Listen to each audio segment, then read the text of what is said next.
Mr. President, ladies and gentlemen, I hate this argument. In fact, I loathe taking part in it almost more than any other argument I ever take part in. For why? Because I have to come up here and defend the religion of love, brotherhood, peace, justice, and turning the other cheek rather than kicking the other guy in the crotch.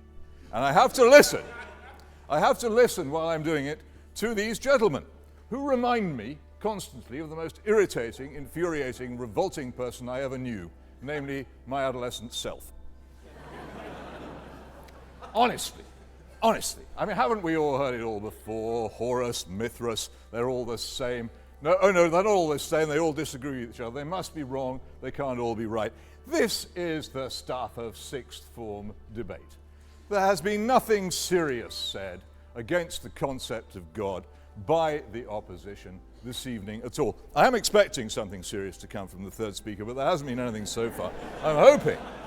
I'm really hoping, because it would be nice, because this is not fundamentally a serious discussion as it has been held so far from the other side. And it's not serious for a very simple reason. It's not arguing about what we ought to be arguing about. I'm going to have a little bit of poetry here for those of you who appreciate that sort of thing. It's from the 38th chapter of the book of Job. God speaks from the whirlwind, and he asks, "Who is this that darkeneth counsel by words without knowledge? Gird up now thy loins like a man, for I will demand of thee, and answer thou me. Where wast thou when I laid the foundations of the earth? Declare, if thou hast understanding. Who hath laid the measures thereof, if thou knowest? Or who hath stretched the line upon it? Whereupon are the foundations thereof fastened? Or who laid the cornerstone thereof?" The answer, ladies and gentlemen, from the opposition is they haven't a clue. Nor have I. Nor has anybody in this room. We haven't the faintest idea. Nothing that any of us could say here tonight could convince anybody that they knew that God existed. What we are discussing here is a matter of opinion. And a matter of opinion, Mr. President, is a matter of choice. And the real question before us is why we choose what we choose. And this is the most fascinating part of the argument, addressed by the most intelligent and interesting atheist, I think now living, Thomas Nagel, who asks repeatedly, why is it that I and my fellow atheists so much want there not to be a God? Why is it, ladies and gentlemen, they so much want there not to be a God? Why would you want there not to be a God? Why would you want to live in a purposeless chaos in which none of your actions had any significance, in which there was no hope of justice, in which the lives of all those whom you loved ended abruptly at death and had no further significance? Why would you want, desire, actively wish to live in a universe as disgusting as that? You'd have to have a very good reason. And I think these gentlemen do have a very good reason, and it's what they never ever wish to discuss. They don't want justice. They do want the dead to be dead. They do want the universe to be purposeless. They do not want their own individual actions to have any other significance than their immediate effect. You will have to discuss with them why they should be so keen on that proposition. But from our side of the argument, what we say is that if we desire justice for ourselves, we also desire it for other people. And likewise, if we desire it for other people, we require it for ourselves and we bring it upon ourselves.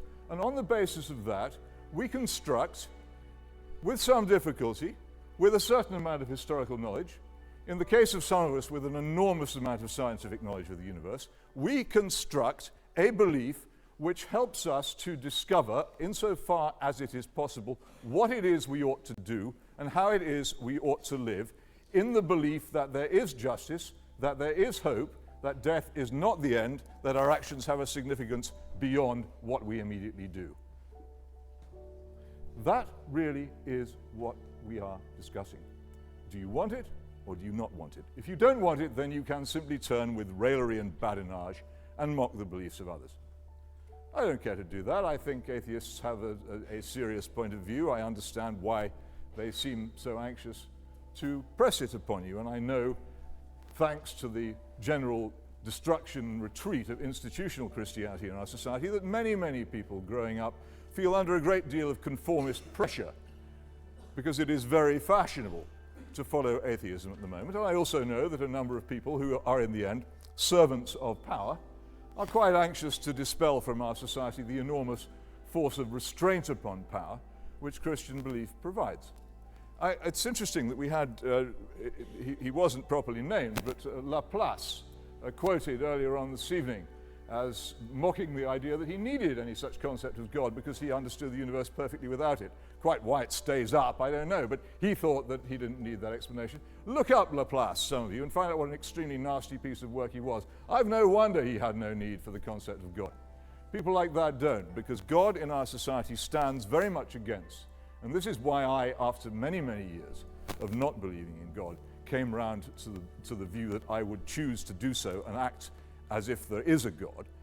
God is the principal opposition in our society to lawless, ruthless power.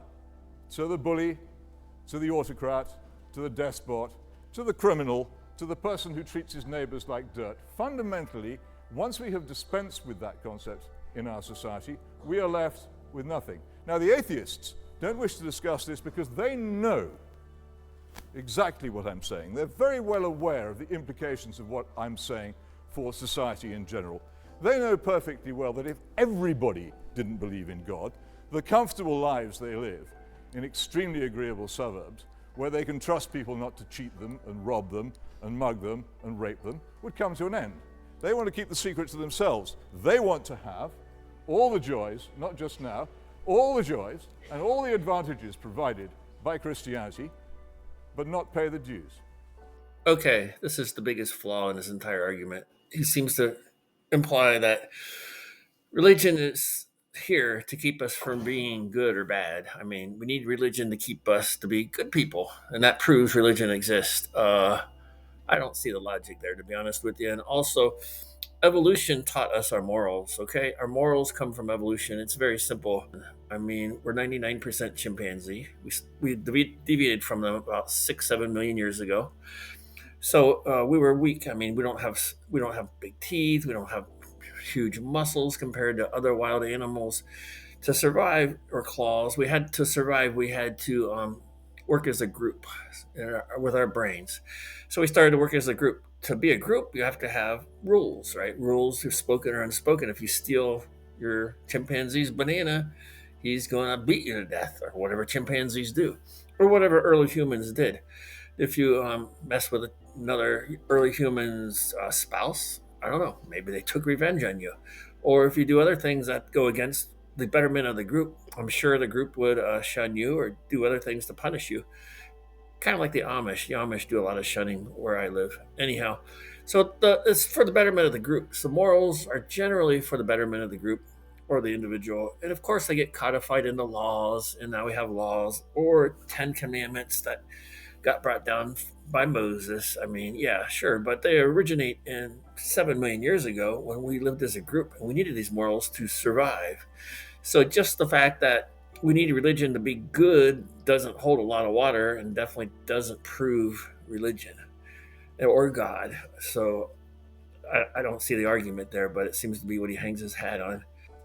No, not just now, because I'm just finishing. I normally do, but this evening I've decided not to. I've decided just to give them a Christian kicking. And that is why, when you challenge the atheist side on this very point, they run from it, refusing to discuss it. That is why nobody ever answers Thomas Nagel's question. Why is it that they so much want there not to be a God? Well, I'll tell you exactly why. It's for precisely the same reasons as I very much want there to be one. Vote for the motion, please.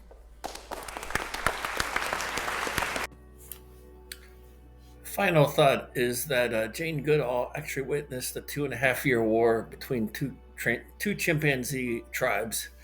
The first one nearly devoured and completely eliminated the second tribe over a 2 year period, actually murdered and killed most all of its members before the war was complete. So more proof that unfortunately we derive our values and morals from evolution. I mean, we still declare war on each other, which makes total nonsense, but we're still have the primitive emotions in our brain stem that unfortunately that take over our frontal logic portions of the brain. I mean, it has nothing to do with God or the Bible or afterlife or being punished in heaven or hell. So I don't know, just food for thought. Anyhow, I hope you enjoyed it. Look forward to debate.